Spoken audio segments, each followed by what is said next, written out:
Hey guys, how's it going? Ricky here from Most Valuable Podcast, here to bring you a different kind of video than you probably weren't expecting it at this point in time. This is my way too 2016 NFL draft, way too early mock draft. And you may be thinking, Ricky, season hasn't even started yet. College just started. We're already going to do a mock draft? Yeah, we are. I'm already, after week one of the college season, I'm already getting the itch to where these guys may be playing their NFL football. Decided to give this to you. How this video is going to work is I am only going to give you the top 5 picks. For all the rest of them, you have to click down below in the description. We'll bring you to the post on mostvaluablepodcasts.com that will contain the full 32 picks. Well, 31. Patriots don't get a pick this year in the first round. 31 picks, who I think's going there. Little blurb about each. How I deciphered the order was my wins and losses for each team. I just went through, and this is based on my projections for each team.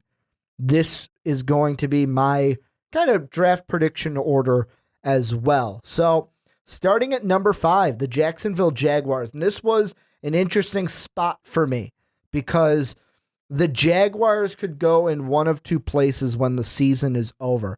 They can either go defensive help in the secondary, maybe draft a cornerback, or go with a wide receiver, depending on how guys like Allen Hurns and Robinson, how they just play. How do they play? That is going to be what decides what the Jaguars do in the first round.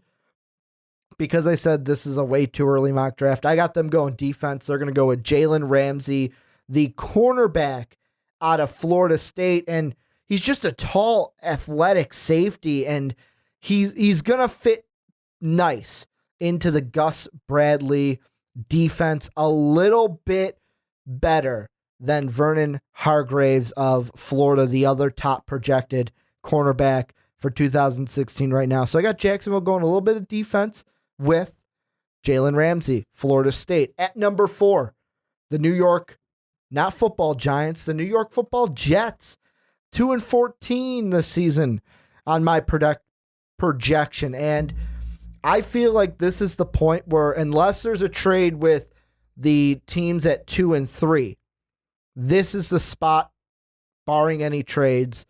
This is where we see the first quarterback come off the board. I feel like at the end of the season, the number 1 quarterback is going to be Cardell Jones. That's who the Jets pull on. They get their quarterback, hopefully of the future. I know that during the Virginia Tech OSU game this past week, all that Kurt Herbstreit and Fowler wanted to mention was Big Ben when talking about Jones. If he can be like Big Ben, good pickup here for the Jets. He's a big body. He's got a big arm. He can run the ball, sling the ball, even though he's more of a thrower than a runner. So Jets getting the quarterback early. Cardell Jones, Ohio State. Number 3, 2 wins also. Tampa Bay Buccaneers. And after going quarterback last year, I've got Tampa Bay and Lovie Smith going back to the defense. I'm going defensive line with Robert Nkemdiche of Ole Miss. And to me, it's, yes, he's a big body. Yes, he was a number 1 recruit for Ole Miss in 2013. But the biggest thing is his versatility. He can play end. He can play in the middle at defensive tackle. I feel like in the end, Tampa Bay drafts him, puts him right in the middle at defensive tackle.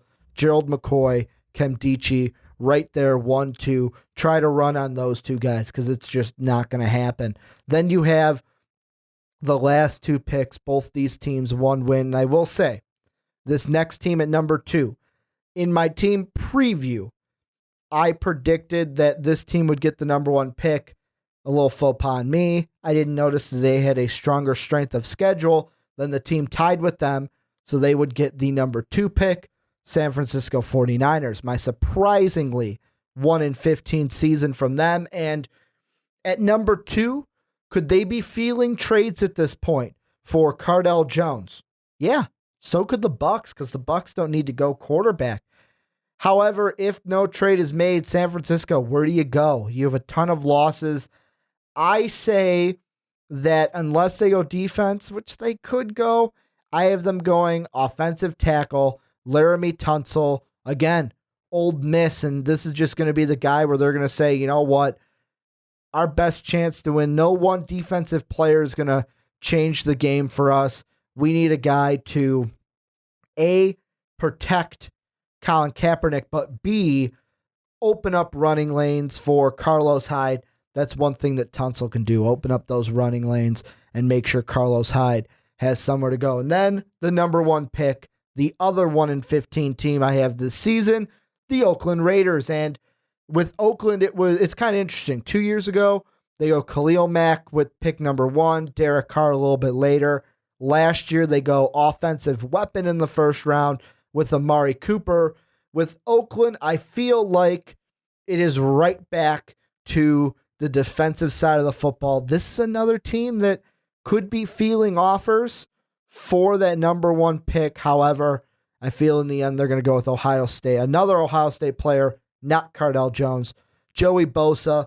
To me, he's the top defensive talent in this game. And we saw week 1 against Virginia Tech what the Buckeyes were lacking on defense when this guy wasn't in the game.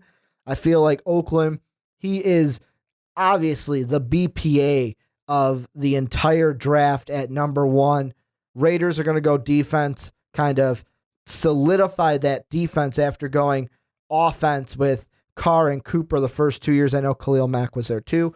But like I said, back to defense for the Oakland Raiders. So that's my top 5. Ramsey for the Jaguars, Cardell Jones for the Jets, Nkemdiche for Buccaneers, Tunsil, Niners, number 1, Joey Bosa for the Raiders. Like I said, for the other picks, 6 through 32, go ahead, click the link down in the description.